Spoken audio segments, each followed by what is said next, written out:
But the sheer panic of that phrase, the futility, echoes a deeper, real-world horror. Across the dark web, urban legends tell of a place where the door is truly, terrifyingly stuck. This is the story of Elias Vance, the lone explorer who found it. Elias wasn't looking for ghosts.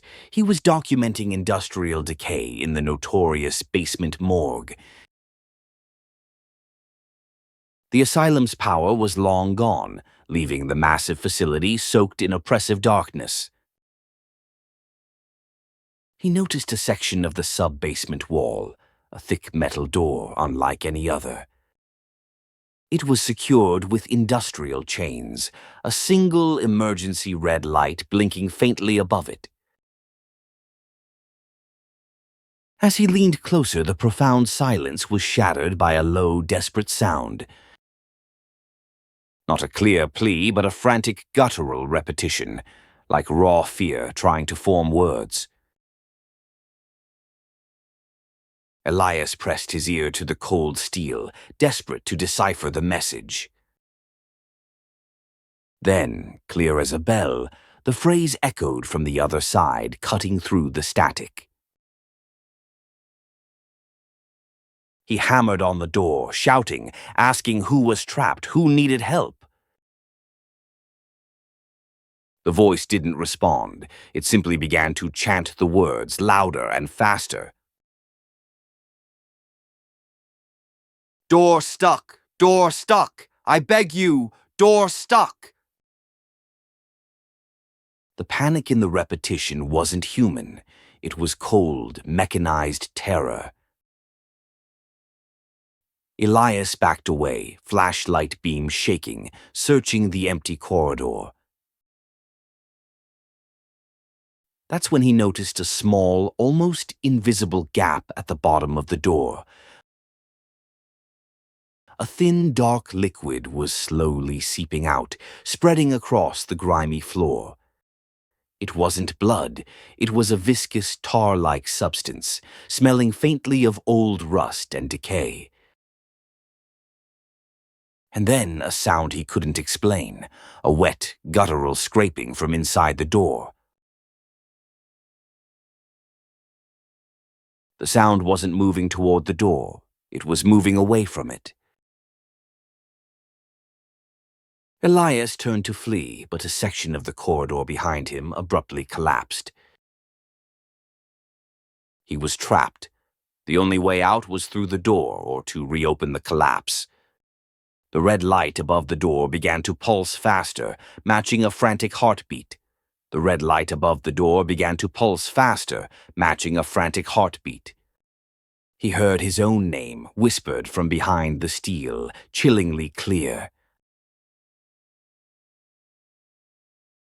Elias, it's not stuck in here. It's stuck with you.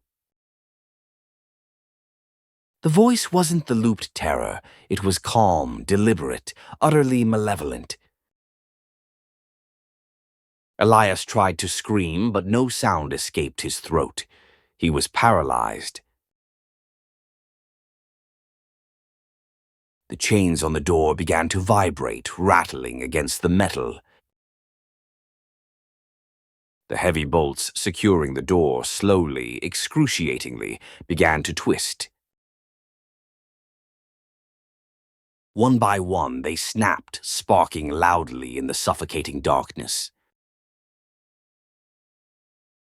The door itself began to groan, bending inwards, almost breathing. The tar-like liquid now poured from every seam, filling the space with its dark stench.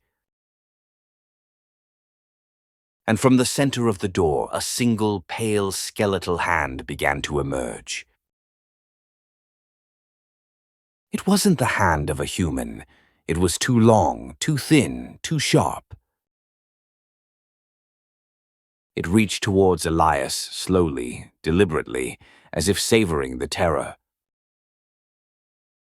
He could feel its breath, cold and stale, on his face, though it was still behind the door.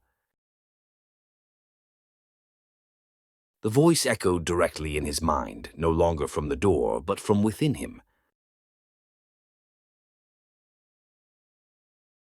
The door only worked for you. It waited for you. The hand retracted. The door slammed shut, chains and bolts reforming instantly. The red emergency light flickered one last time, then went dark. Complete silence. Elias stood alone in the black, the smell of decay now burned into his senses. He made his way out, but his mind was shattered, the loop of panic ingrained. He documented his findings. The St. Jude's echo was not a recording, but a trap.